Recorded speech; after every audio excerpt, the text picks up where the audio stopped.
Okay, so we'll finish these up as far as these letters. We'll do L and M together here, reflection and appropriate references.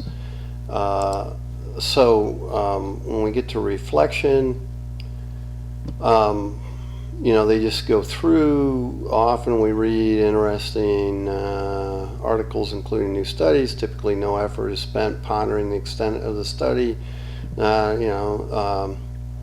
So they kind of go into what they learned and what was needed, the sample size. Now, the sample size, as I look at this reflection, right, they didn't really talk about alpha level, but we haven't in class really, so that's fine. I mean, typically it's going to be 0.05. Unless you're doing something like an analysis of variance, and then you want to do the pairwise things like we just did in module 4. Now sample size, though, that they could have talked about a little bit more as to, if you want, because their study could have been a little better. Instead of pretending like they did it when they didn't really, they could have looked more at the planning side of things and said, well, if we got this many and if this was the difference we were looking for, what kind of sample size would we need? Would this have done it, or would we have needed a bigger sample or something like that? So they mentioned the sample size here, but they really didn't do much with it.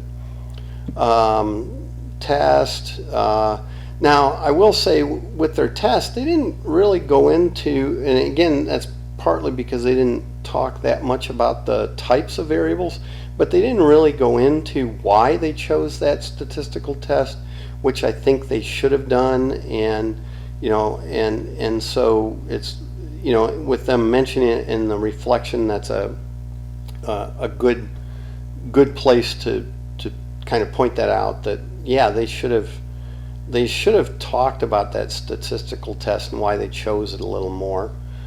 In their somewhere, either with their data or with their results or methods or something. They should have mentioned why that statistical test, and they never did. Confounding variables, again, they did okay on some, but not on others. But they certainly they put some thought into their confounding variables, and and so they definitely, had to think a bit about that as to, when they look at other studies in confounding variables, that, it turns out to be kind of hard to deal with confounding variables. And that's part of the reason studies get so narrow.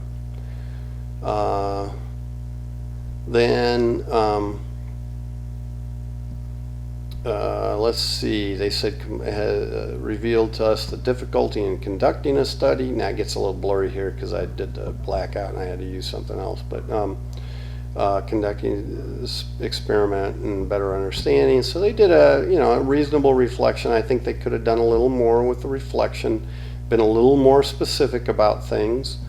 So they were a little incomplete there. But then here they did a nice job of going through, these are all names that I've blocked out, there are 2 names, and what they did. So they completed this project with equivalent efforts, so here's kind of what they did.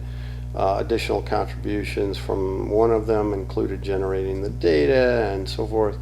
And this person contributed in many ways by initially coming up with the research idea, creating the box plots, and so forth. So they're showing how they shared the work, and that's an important part if you're on a team, so that I know, and given that each of you will see this, hopefully that will help you be a part of the team.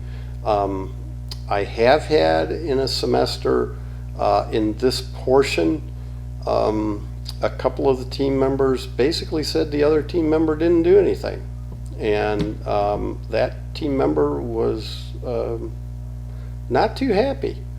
So don't be that team member, and definitely everybody try to contribute. and work toward generating a nice product.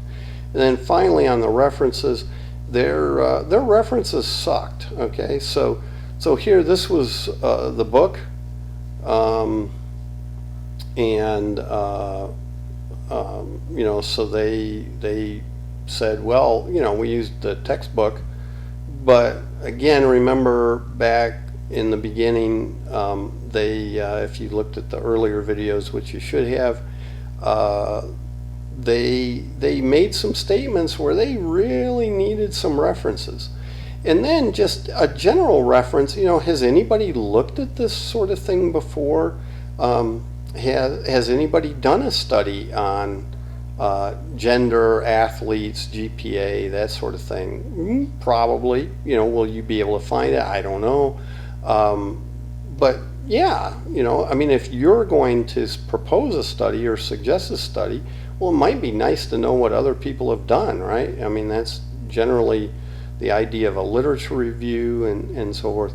So, their references really were not good. But much of the rest of their paper really was not bad. There were definitely some incomplete aspects to it, and they probably, looking at their reflection and so forth, probably overdid some aspects. Maybe they restated some things, or maybe stated some things that didn't need to be. But on the whole, not bad. What did this paper get? I don't remember. But my guess is, this is probably I don't know, probably in the B plus, high B's range, possibly even an A minus when all is said and done and the points are added up. Again, it was strong in some areas, weak in others.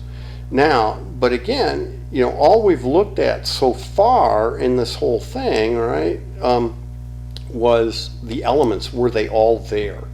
And everything was there, I think, except the type of explanatory variable. They mentioned the type of the response variable finally way down through it, but I don't think they ever mentioned the categorical nature of the explanatory variables and confounding variables. So they missed that one part, but I think everything else was there, and some things were strong and some weren't. All right, so that gets us through the required elements, and now we'll look at the rubric.